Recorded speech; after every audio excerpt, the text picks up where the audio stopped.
प्राचीन समय की बात है। एक छोटे से गांव में रामदास नाम का एक निर्धन किंतु भक्तिपूर्ण व्यक्ति रहता था। उसके जीवन में बहुत संघर्ष थे, लेकिन वह कभी भी भगवान की भक्ति से पीछे नहीं हटा। उसके घर के आंगन में एक सुंदर तुलसी का पौधा था, जिसे वह बड़े प्रेम से जल चढ़ाकर पूजता था। रामदास की आर्थिक स्थिति बहुत खराब थी।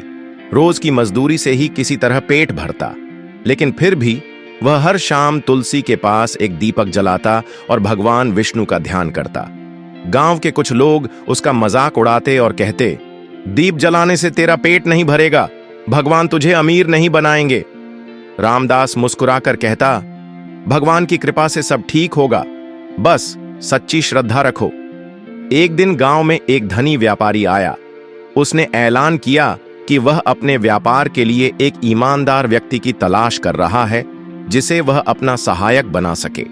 कई लोगों ने अपनी चतुराई और धन दौलत का दिखावा किया, लेकिन व्यापारी किसी से प्रभावित नहीं हुआ। फिर किसी ने रामदास का नाम लिया और बताया कि वह बहुत ईमानदार और श्रद्धालु व्यक्ति है। व्यापारी रामदास के घर पहुंचा और देखा कि वह तुलसी के पास दिया जला रहा है। व्यापारी ने पूछा, तुम हर रोज तुलसी के पास दीपक क्यों जलाते हो? रामदास ने उत्तर दिया, यह केवल एक दीपक नहीं, बल्कि मेरी श्रद्धा और विश्वास का प्रतीक है। जब तक यह जलता है, मेरे जीवन में आशा की रोशनी बनी रहती है। व्यापारी उसकी सच्चाई और भक्ति से प्रभावित हुआ और उसे अपने व्यापार में मुख्य सहायक बना लिया। रामदास की जिंदगी बदल गई और वह धीरे धीरे धनवान बन गया, लेकिन उसने अपना तुलसी पूजन और दीप जलाने की परंपरा कभी नहीं छोड़ी।